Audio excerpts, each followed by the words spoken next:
Laurence Boccolini n'a pas sa langue dans sa poche, elle vient de le prouver une nouvelle fois, en remettant à sa place un internaute qui l'accusait de vouloir se donner bonne conscience. La colère gronde dans les rues de l'Hexagone.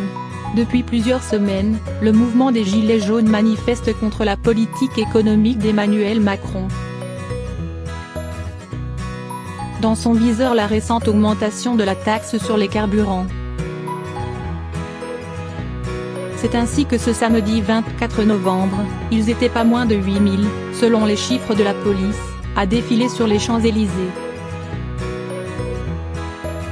Mais si les Gilets jaunes bénéficient d'une large exposition, notamment grâce à des artistes tels que Big Flo et Oli ou Arnaud Ducruet, ce n'est pas le cas de tous.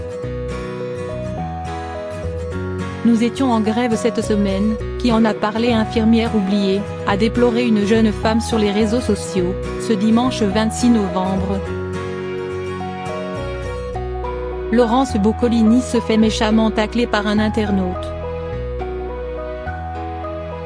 Engagée dans plusieurs causes, dont la recherche sur les cancers pédiatriques, Laurence Boccolini s'est empressée de partager le tweet sur ses propres réseaux sociaux.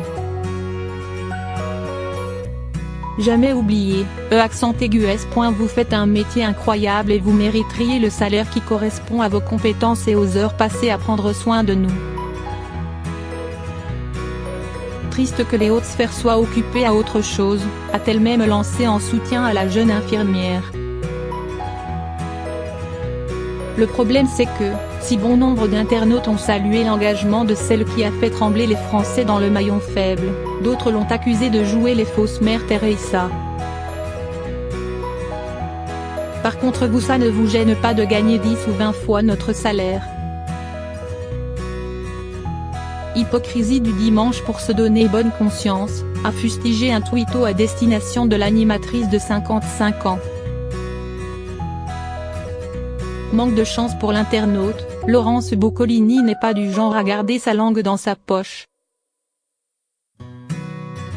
Elle, qui s'attendait à ce genre de commentaires clichés haineux et faciles, n'a pas hésité à lui rendre la monnaie de sa pièce face à ses quelques 348 000 followers.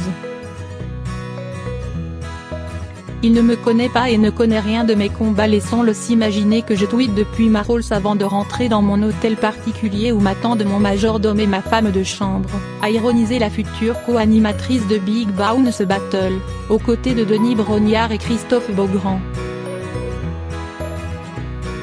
Les détracteurs de la maman de Willow savent désormais à quoi s'en tenir.